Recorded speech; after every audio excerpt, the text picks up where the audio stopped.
know of an anecdote, one about a little girl named Madeline. Little Maddie was 7 years old, with dark chestnut hair and wide blue eyes. Everyone thought she would grow up to become such a pretty woman, and a smart one at that. Maddie loved to read books, all kinds of books, fairy tales and history, fantasy and mystery. Her parents were so proud of her for being so smart and pretty and brave. They knew she was special, but they were also scared. You see, little Maddie was sick, very sick. She rarely left her bed, but she had her books and the love of her parents to keep her company. She was brave for both herself and them. Of course, Maddie didn't know any better. One day, on a sunny afternoon in December, not a dark, stormy night in autumn, just a few days after Christmas, Maddie's parents came into her room, full of books and the leftover wrapping paper, all crinkled and sparkling in the sunlight that leaked through her window. They said that they'd have to leave her alone for a while. Not long, just an hour. Just enough time to meet with the doctor. They said that they would be right back, and that if there was any trouble, to call them with the phone that was kept on the nightstand, the one next to her bed, the red one. Maddie wasn't scared, and she knew it wasn't a good idea to move around too much. She was just too brave. Her father kissed her on the forehead, her mother on the cheek. Maddie smiled and asked if they could open her window. It was an especially warm day with a clear blue sky. Some fresh air could be good. Maddie's father smiled back as he opened the window. "Anything else?" her parents asked before they left. "No, I'll be all right," she said to them. "I'll just read a story for a while." And then Maddie was alone, all by herself in that great big house. No sound at all except for the beeps of the machine, the one that kept check on Maddie's heart. She tried to read her book, but the sunlight that fell on her face made her sleepy. Maddie closed her eyes. For how long she didn't know. Not long enough to dream, but long enough to lose time. To her it was just a blink and nothing more. But she didn't open her eyes willingly. The squawk of crow, a black crow, forced her from the peace of sleep. Well, it wasn't just a crow. Maddie also felt warm, too warm for December in even the best of times. When she woke up, she saw that a crow had perched itself on her windowsill. She also saw something else, something that made her shriek. The chair that was kept in Maddie's room, the chair that her mother would sit in just before bedtime, the chair that should have been empty, had been filled by a stranger.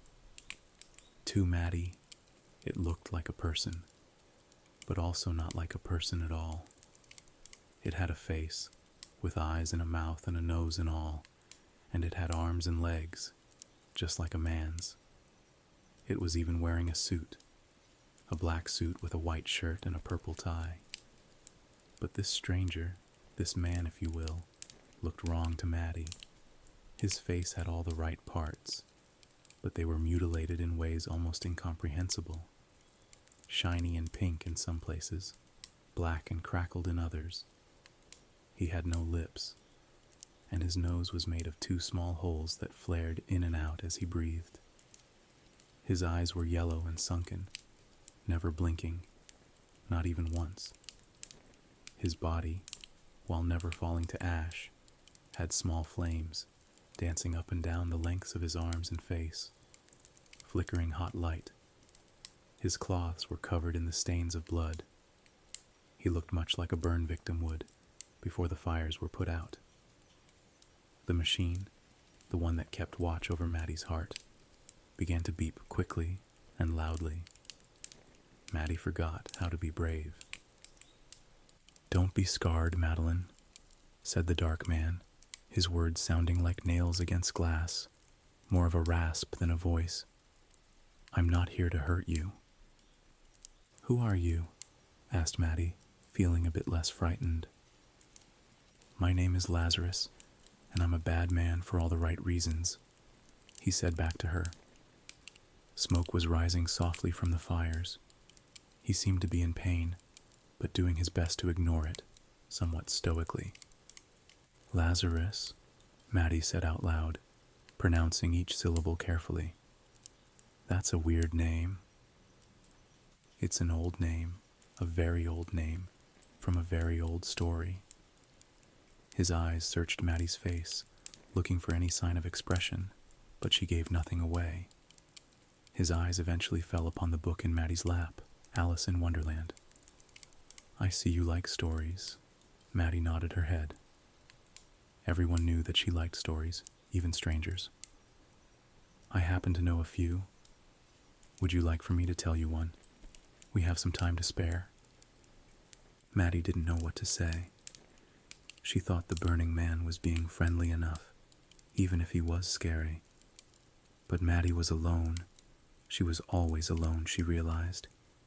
She never got to meet anyone new, so she decided it best to let Lazarus stay. Besides, she loved stories, even bad ones. Okay, she said. You can tell me a story, but you'll have to leave before Mom and Dad come home. I don't think they'd like you. Lazarus inhaled deeply, a wheeze through his mouth and an exhale of smoke through his nostrils. He nodded in agreement. There was once a family of rabbits, a mommy rabbit and 3 baby rabbits. They lived in a rabbit hole in the forest. They were happy. The baby rabbits would jump and play all day under the shade of the trees or in the tall grass of the sunny meadow, while their mother looked for food in the forest. At night, they would return to their hole, and they would snuggle together in the warmth and safety. They never worried about anything, as there was always plenty of food and fun things to do, and they always had each other for comfort when they got sad or frightened. It was good. But one day, while playing in the meadow, a fox hiding in the grass approached the 3 little rabbits, who were unaware of the impending danger. Their mother came out of the thickness of the forest just in time to see the fox, but was too far away to call to her babies. She knew that she could not reach them in time to get everyone safely into the rabbit hole, and even then, the fox would always know where to wait. What did she do? Asked Maddie. Lazarus raised his charred hand, motioning for Maddie to wait and listen. Well, the mother rabbit had a difficult decision to make. If she wanted her children to get away from the fox, then she would have to take action. But all actions have consequences. She knew this, but she also loved her children more than she feared the fox. So, she ran out of the forest as fast as she could go. She ran towards the fox, hiding in the grass, and when she was close enough, she called out to her children. Go, ran back to the hole, she yelled. The 3 little rabbits heard their mother just as they saw the fox. But the fox was no longer interested in the little ones. The mommy rabbit had caught his attention as she led the fox further into the meadow, away from their hole and away from them. They little rabbits got away. Their mother was not so lucky. The fox had caught her, ripped her to bloody ribbons, but her children were safe, and that was all that mattered. Maddie was silent for a moment. So was Lazarus. That was a sad story, said Maddie. Lazarus nodded his head, because he knew it was a sad story. But then again, the truth doesn't pick favorites. I didn't like how the mommy had to die. Lazarus gritted his teeth together. She could have lived, if she had wanted to. But then what would have happened to her children? She died to save them, for the greater good and out of love. I guess so, but it's still sad that they had to grow up without their mom. Maddie looked at her windowsill. There were 2 more crows perched there. One of them stretched its wings and settled next to the others. She thought it was odd, but said nothing. Would you like to hear another? We still have some time. It was hard for Maddie to tell if Lazarus was happy or sad or angry. His voice was always the same. His face never changed either. Before she could answer, Maddie coughed into a tissue. It was a long, hoarse cough. When she finished, she saw that there was blood soaking through the soft paper. "I'm sick," she said, looking at Lazarus. He leaned in close to her, so close that Maddie could count each of his crooked brown teeth. He leaned in close and whispered into her ear, "I know." "Do you have any stories about sick people?" she asked. Once again, Lazarus, the burning man, nodded his head. "It doesn't have a happy ending either." "That's okay," she said. "I'll still listen." Lazarus placed his bony fingers on his lap and breathed in deep. "A long, long time ago, there was a small town on the shore. There were people who lived in this town, all sorts of people. Bakers, silk weavers, carpenters, and many more. They lived happily and productively. They would work and play and marry and live long, happy lives. But one day, people started to get sick. Not everyone, but quite a few, and more every day. The ones who got sick would grow black boils on their faces and necks, their skin turning yellow and green. It was a very painful sickness, one that would eventually kill. The doctors of the town could do nothing to stop it, as there was no cure. The only option was to barricade the town, to stop the Great Plague from spreading. No one was allowed to leave once they entered the town. One of the people who lived in the town, a tailor, had a wife who was outside of the town limits before the sickness had taken over. She had been away to visit her family a ways off. When she returned, she was stopped by a guard who said that she may not enter without permission. The tailor's wife begged and pleaded to the guard, telling him that her husband, the man she loved, was in the town. The guard finally told her that if her husband would allow it, then she would be able to enter. He also warned her that she would not be allowed to leave again.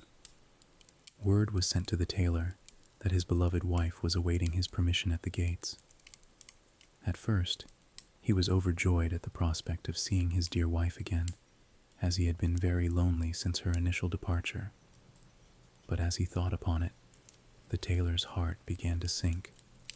He realized that if he were to allow his wife to enter the town, that he would condemn her to the same fate as so many others. The thought of her suffering through the sickness, the sores and bile and rot, the festering misery, he could not allow it. He wanted her with him, of course he did, but he loved her too much to let her perish along with him. He was already showing symptoms of plague, so it was with a heavy soul that he refused the messenger. He was heartbroken, his eyes wet with guilt and grief. When word came back to the tailor's wife, who had been waiting at the gates all morning, her heart was also crushed. It wasn't until years later, after she had remarried and raised several beautiful children, that she was finally able to forgive him. She understood that her first love's only wish was for her to continue on and be happy. By now, the sun was no longer shining. Overcast had made the sky a light shade of gray, almost white when compared to the crows on the windowsill. More had shown up while Lazarus told his story, so many that there wasn't enough room on the sill for all of them. They were starting to perch themselves on a nearby tree. Maddie coughed some more. "I liked that one better than the first.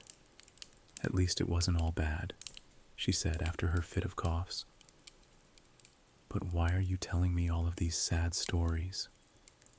Lazarus looked at Maddie, never blinking, never smiling.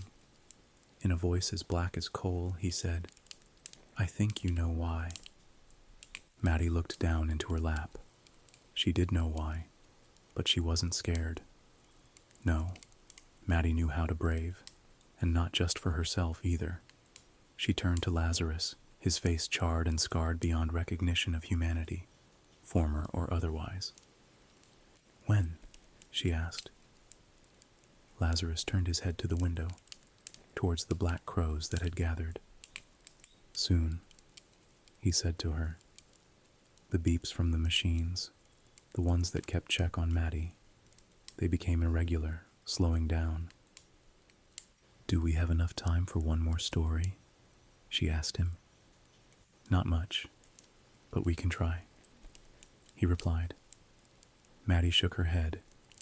She said that it would be okay, that she would still listen, even if it had a sad ending. There was once a sweet little girl with chestnut hair and wide blue eyes. She loved stories, all kinds of stories. When Maddie's parents returned, they found her lying still in bed. She had stopped smiling, stopped breathing. They cried into each other's arms. What they had been told by the doctor, they knew it was only a matter of time. Even still, they didn't think that it would be this soon.